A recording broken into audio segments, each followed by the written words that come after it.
more than a decade back, when I used to more frequently address college audiences, I used to say, all your education put together on one side is less valuable than one single course on education of the self, life education. But we are taught of everything: sciences, humanities, languages, polity. All of that we are well versed in. But in no book generally do we find the word self. The question of identity remains neglected. Yes, I understand. In neuroscience we take it up, in psychology we take it up. First of all, a very small fraction of students opts for these things. Secondly, even if they do opt for these disciplines, that happens only after class 12th. And thirdly, the question of liberation from suffering, that is not taken up even in these disciplines. Because it's not sufficient to talk of the psyche. One also has to talk of liberation, because that's what we want. The fundamental human condition is of suffering. That deserves attention. How to tackle that problem? What is suffering? Where does it come from? And how to be liberated from it? Is my existence not congruous with, synonymous with suffering? Can I continue to be and yet not suffer? We don't take up these questions. The result is the kind of catastrophe you just talked of. And the irony is, it's still not very visible at the material level. Had it been very visible, then we would have been shaken up and something would have been done. Our indifference, our complacency itself testifies that the full effects of the inner catastrophe are still not externally manifest. So we can afford to remain oblivious, right? But that won't continue for long. And I shudder to think of a situation in which it in fact does continue for long.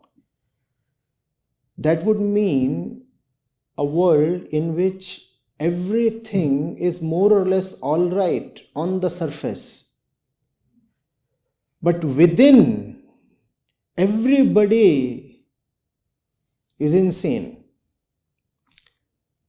Externally, everything is orderly, and within, everything is chaotic.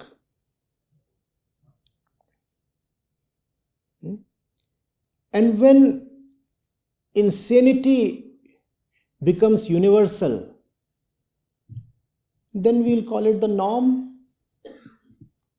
And once you call it the norm, then nothing comes as a shock. You don't even want to discuss chaos or insanity or disorder, because that's the norm. Something is taken up for discussion, consideration, only if it appears unusual, right? If everybody goes mad, who would talk of madness? In a madhouse, nobody is mad. Everybody is okay.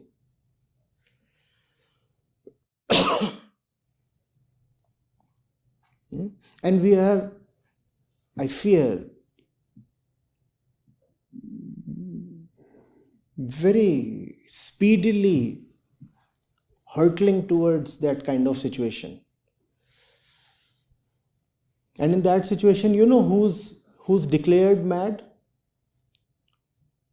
Those who dare to talk of madness. They are the ones labeled mad and lynched.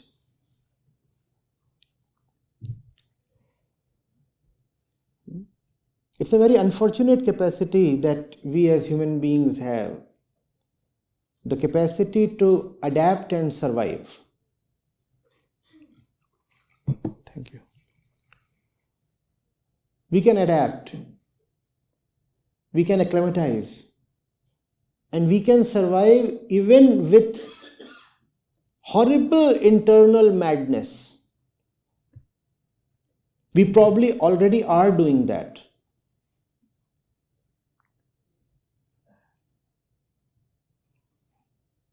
And being insane within will behave and display as if everything is all right.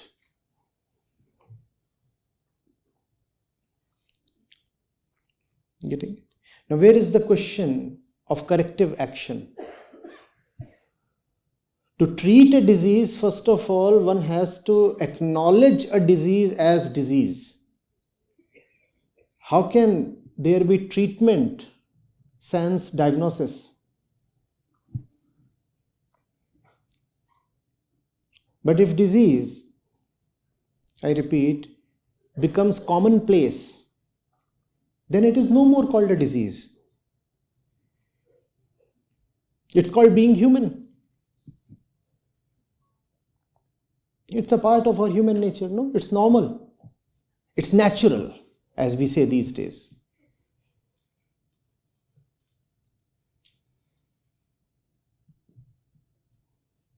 So you tell someone, please, you are being violent. See what you're doing to the animal. They say, no, this is not violence. I'm just being natural.